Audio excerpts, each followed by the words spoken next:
check my makeup in here. We have Sean Gibbons here in Los Angeles at the Matchroom Boxing Gym, getting ready for the August 3 show in Los Angeles. Riyadh season coming to the United States. Turkey. You're obviously a very involved player with this show, with Cruz fighting against Jose Valenzuela. How did this opportunity come about for Isaac? Because a lot of big players at 140 pounds, and Jose Valenzuela got the shot first.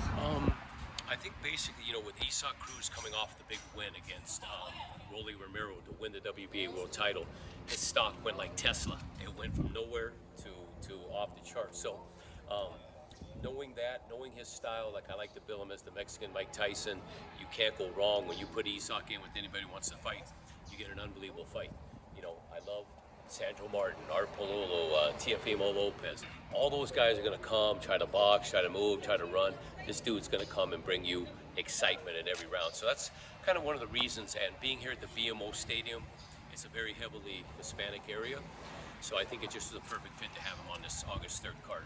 A lot of people are calling him the people's main event because of such as rabid fan following that he's built. What kind of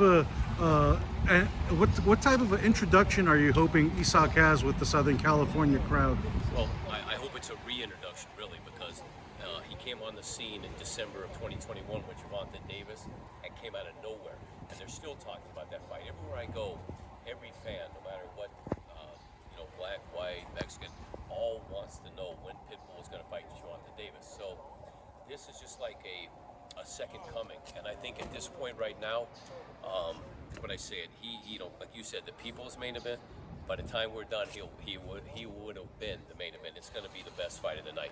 And of course, he was also the co-feature main event for Andy Ruiz's fight against Luis Ortiz a couple of years ago. So the Southern California fight fans definitely are familiar with Isaac Cruz. Yes.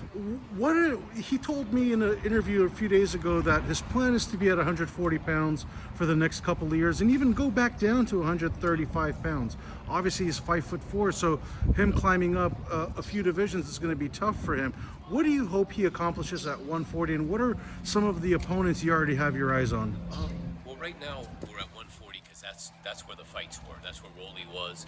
That's where it seemed to be a hot spot. But 35 is a real division for him with Zepeda, with the Gervonta rematch. So, of course, the fight we really wanted was Gervonta Davis and Ryan Garcia. Unfortunately, Ryan ran into some issues. He's out of the mix at the moment. Gervonta has fights coming. So, we're just looking both ways. Like Isaac said, would love a Williams-Zepeda fight. The biggest fight that could be made is Gervonta Davis and Pitbull. Bigger than Lomachenko, bigger than anybody. That is the biggest fight out here. I understand Gervonta wants to take care of some business at 35, rightfully so. If I was Gervonta, I wouldn't want to give a rematch to Isaac Cruz now that he's matured, he's grown, he's gotten better. He's a totally different fighter than when they fought the first time. But what I'm hoping is he beats Lomachenko, we beat Rayo Valenzuela, we come back with one more fight, and somewhere early 2025, again, the two fights the fans want were Ryan Garcia and Gervonta Davis, and even more Gervonta Davis. So, but until then, Pitbull is his own brand. We're not chasing people, but I'm just saying the ones that the fans want. But we're just looking to keep Isaac active. So we want to come back in December and just stay active, and then see whatever comes up at 35 or 40 in 2025 is what we want to do. The Williams-Zepeda matchup, mouth-watering matchup, all Mexico matchup. It would make sense for probably Zepeda to get a belt and then perhaps defend it against Cruz. Do you think that's a fight that'll be one that could be discussed in Mexico's rich history of boxing? We'll put it this way: if he fights Shakur Stevenson and somehow he upsets Shakur Stevenson, I think he would come to 40. I think he'd meet Isaac at 40 to become possibly a two-belt champion himself. And that, like you said, mouth-watering, I would buy tickets for that, no problem. So those are tremendous fights. Those are real, like you said, Mexican history type of fights with Jose Luis Ramirez when he was there, when Chavez was there. So great fight. Any of those, man. Anybody that wants to come and fight is what Isaac and Pitbull Cruz wants to do. We talk about all the potential opponents. I know you pay big attention to stylistic matchups. We saw Giovanni Cabrera. Wasn't it the best stylistic matchup for Isaac? How do you think, would you even be interested in the Shakur Stevenson fight for Isaac?